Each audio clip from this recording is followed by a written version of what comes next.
Hello friends, वर्तमान discussion करवा +3 third semester Odia honours course 6 unit 3। तो आज आलोचनार विषय वस्तुटी हूँ यूनिट 3 रो समस्त 2 मार्क विशिष्ट संक्षिप्त प्रश्नोत्तर गुड़िक एठारे माने आलोचना करवा। तो पूर्ववर्ती वीडियो माने यूनिट 3 रो किछि 2 मार्क विशिष्ट संक्षिप्त प्रश्नोत्तर गुड़िक आलोचना कर सारिछे। ताहा वीडियोटीर डिस्क्रिप्शन रे लिंक टी आपण माने पाई जिवे। तो वर्तमान जो अवशिष्ट प्रश्न गुड़िक रही अछि सेही प्रश्न गुड़िक एठारे माने आलोचना करवा। तो वीडियो को आरंभ करिया पूर्व जो मैंने वर्तमान पर्यंत चैनल टी को सब्सक्राइब करना सब्सक्राइब करनियंतु, बेल आइकन टी को प्रेस कर दियंतु जा फल आगामी वीडियो नोटिफिकेशन गुड़िक सर्वप्रथम आपण मान निकट में पहुँची पार। तो पूर्व अनेक गुड़े वीडियो अपलोड हो सारी अच्छी। तो आपने चैनल टीर प्लेलिस्ट टी को जाई समस्त वीडियो देखिपारे। तो अवशिष्ट जो प्रश्न गुड़िक रही अच्छी से प्रश्न गुड़िक एठारे माने आलोचना करवा। तो प्रश्नटी कौनटे देखा। प्रश्नटी है बंगला क्रियार अनुसरण रे उत्तर ओडिया भाषा रे क्यों परिवर्तन देखा जाए। तो बंगला क्रियार अनुसरण करी उत्तर ओडिया भाषा रे क्यों सब परिवर्तन देखा देथे। खाइते, जाइते, सुइते, धुइते यही प्रकार परिवर्तन माने देखा पाई था। 18 नंबर प्रश्न है उत्तरी ओडिया उपभाषा रे सर्वनामर व्यवहार किपरि हुए। तो उत्तरी ओडिया उपभाषा रे सर्वनामर व्यवहार कि भाव हुए वर्तमान देखा। एटा, इटा, केउठी, केउठी बा केठी, सेहिटा, हियाटा, काण, कि, सेटा, सिटा, काहींकी, कि, काहींकी, केने एही भाव में उत्तरी ओडिया उपभाषा रे सर्वनामर व्यवहार होता है। परवर्ती प्रश्नटी है उत्तरी ओडियार विभक्ति प्रयोग रे क्यों परिवर्तन देखा देई थाए। तो एठारे सप्तमी विभक्ति स्थान रे षष्ठी विभक्तिर प्रयोग होता है। तो उदाहरण स्वरूप गछरे गछर, बिलरे बिलर, पोखरी रे पुखरी रे, राति रे राति रे एही भाव में उत्तरी ओडियार विभक्तिर प्रयोगर परिवर्तन देखा देई थाए। तो पंचमी विभक्तिरु स्थान रे नूर प्रयोग किभଳି भाव रही। गातरु गातनु, जात्रारु जात्राकु, पाहांतारु पाहांतिया बा पाहांता। ठीक से भाव में निमित्तार्थ विभक्ति पाई स्थान रे जुगुरु प्रयोग किभଳି भाव रही। तो पाई मोर सर्वनाश हैला, तोरी जुगुरु मोर सर्वनाश हैला। तो यही भाव में निमित्तार्थ विभक्ति पाई जुगुरु प्रयोग करा जाय अछि। 20 नंबर प्रश्नटी कौन अटे। उत्तरी ओडिया भाषा रे प्रकारजात्मक शब्दर व्यवहार दर्शाओ। तो उत्तरी ओडिया भाषा रे प्रकारजात्मक शब्दर व्यवहार किभଳି भाव रही। एठारे परिमाण अर्थरे काते शब्दर प्रयोग होता है।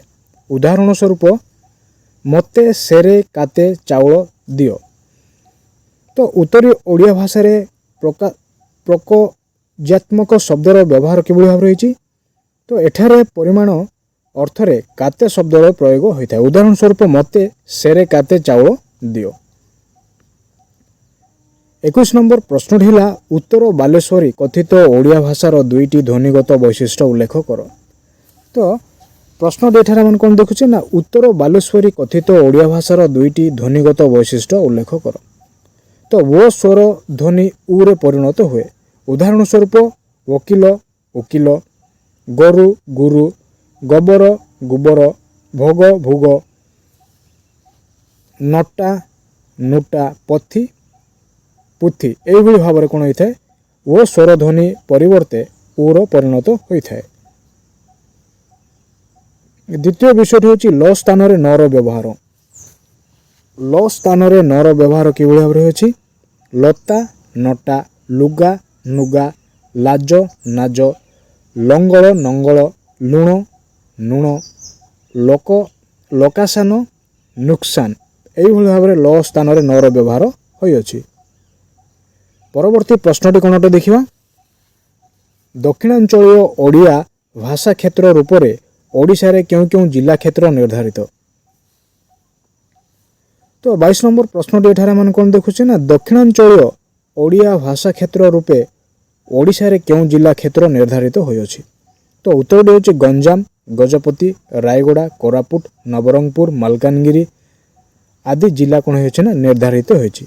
तो यह होची दक्षिणांचलीय ओडिया भाषा क्षेत्र रूपे ओडिशा रे एही समस्त जिलाटी निर्धारित होइछि। 23 नंबर प्रश्नटी कौन अटे ओडिया भाषार प्रकृति परिवर्तन केउ कारणरू होइथिबा अनुमान करा जाए। तो ओडिया भाषार प्रकृति परिवर्तन केउ सब कारणरू होइथिबा अनुमान करा जाए। उत्तर पश्चिमरू ओडिया, दक्षिणरू तेलुगु एवं दक्षिण पश्चिमरू छत्तीसगढ़ी भाषार संस्रवरे ओडिया भाषार प्रकृति परिवर्तन होइथिबार कोन करा जाए अनुमान करा जाइଥାଏ। तो उत्तर पश्चिमरू ओडिया भाषा, दक्षिणरू तेलुगु भाषा एवं दक्षिण पश्चिमरू छत्तीसगढ़ी भाषार संस्रवरे ओडिया भाषार प्रकृति परिवर्तन होइथिबा अनुमान करा जाइଥାଏ। 24 नंबर प्रश्नटी कोन अटे दक्षिणांचलीय ओडिया रे विदेशी व्यंजनांत शब्द रे तेलुगु शब्दर अनुकरण रे उकार संयोग होइथिबा देखा जाए। यार उदाहरण गुड़िक कौन अटे ना दक्षिणांचलीय ओडिया रे विदेशी व्यंजनांत शब्द रे तेलुगु शब्द अनुकरण रे उकार संयोग होइथिबा देखा जाए। उदाहरण स्वरूप तोर, तारु, हेड, हेडु, स्ट्रिक्ट, स्ट्रिक्टू, करेक्ट, कराक्टू, गैस, गैसु एवं भाव में तेलुगु शब्दर व्यवहार होता है। 25 नंबर प्रश्नटी है दक्षिण ओडिया उपभाषा अर्ध संवृत्त स्वरध्वनि किभଳି संवृत्त स्वर परिणत हुए। प्रश्नटी कौन अटे ना दक्षिण ओडिया उपभाषा अर्ध संवृत्त स्वरध्वनि किभଳି संवृत्त स्वर परिणत हुए। उदाहरण स्वरूप वर्तमान देखिए गोरु, गुरु, नर्स, नार्सु, पोक, पुक, लोक, लुक यही भाव में माने दक्षिण ओडिया उपभाषा अर्ध संवृत्त स्वरध्वनि संवृत्त स्वर परिणत होगा वर्तमान आम देखु। 24 नंबर प्रश्नटी कौन अटे दक्षिण ओडिया भाषा व्यंजन संधियुक्त इंग्राजी शब्द किपरि उच्चारण करा जाइଥାଏ। तो प्रश्नटी एठार आम कौन देखुचे दक्षिण ओडिया भाषा व्यंजन संधियुक्त इंग्राजी शब्द किपरि उच्चारण करा जाइଥାଏ। उदाहरण स्वरूप large, large, beds, beds, George, George, budget, budget यही भाव में इंग्राजी शब्दर उच्चारण करा जाइଥାଏ। 27 नंबर प्रश्नटी कौन अटे दक्षिण ओडिया रे सर्वनामिक व्युत्पादित रे किभଳି व्यतिक्रम घटी थाए। तो दक्षिण ओडिया रे सर्वनामिक व्युत्पादित रे किभଳି कोन होइଥାଏ व्यतिक्रम घटी थाए। उदाहरण स्वरूप एठारे, इठारे, सेथिरु, ताहिरु, केउ, क, जेउ, ज, एथिरु, इहारु एभଳି भाव में व्यतिक्रम देखा दै थाए। 28 नंबर प्रश्नटी कौन अटे दक्षिण ओडिया वाक्य रीति वैशिष्ट्य उल्लेख कर। तो 28 नंबर प्रश्नटी कौन अटे दक्षिण ओडिया वाक्य रीति वैशिष्ट्य गुड़िक उल्लेख कर।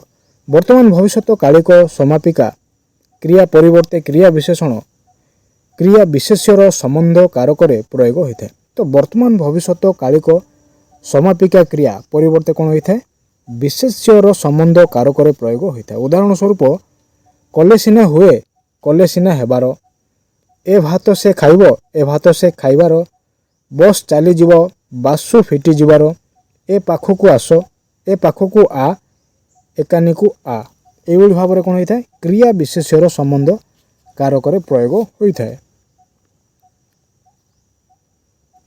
29 नंबर प्रश्नटी है दक्षिण ओडिया भाषार आकारांत शब्द किभଳି उच्चारित हुए। केतेक स्थल रे दक्षिणी ओडिया अकारांत शब्द आकारांत रे उच्चारित हुए यथा टर्च, टार्चु, रस, रासु, बल्ब, बल्बु, बस, बासु एभଳି भाव में।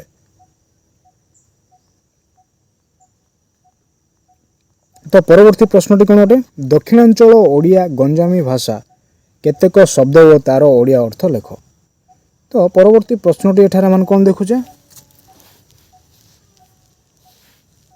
गंजाम दक्षिणांचल ओडिया गंजामी उपभाषा केतेक शब्द और तार ओडिया अर्थ ଗୁଡ଼ିକ ହେଲା ଦକ୍ଷିଣାଞ୍ଚଳ ଓଡ଼ିଆ ଭାଷା ଏବଂ ଓଡ଼ିଆ ଭାଷା। ବର୍ତ୍ତମାନ ଦେଖିବା ଆଚୁ ଅଳତା। ତ ଆଚୁକୁ ଆମେ ଓଡ଼ିଆ ଭାଷାରେ କ'ଣ କହିଥାଉ? ଅଳତା। ତ ଆଚୁଟି ହେଉଛି ଦକ୍ଷିଣାଞ୍ଚଳ ଓଡ଼ିଆ ଭାଷା ବା ଗଞ୍ଜାମୀ ଭାଷା। ଓଷ ଔଷଧ, କାଦ କାଦୁଅ, କାବା ଆଶ୍ଚର୍ଯ୍ୟ, ଗୋମାତ ଥଟ୍ଟା, ଜାମି ପିଜୁଳି, ବଇ କାନ୍ଥ, ମୁଚୁଳା। ମୁଚୁଳାର ଅର୍ଥଟି ଓଡ଼ିଆରେ କ'ଣ ଅଟେ ନା ତକିଆ। ବିରୁଆ ଆଲମାରି, ଅସୁର ଅଭିଶାପ, ଓଖ ଅଭ୍ୟାସ, କେଲି ଅର୍ଥାତ୍ ପରିହାସ କରିବା, ତୁଲେ ସହିତ, ପାଇଟି ଅର୍ଥାତ୍ କାମ, ହୁଗୁଳା ଅର୍ଥାତ୍ ଢିଲା।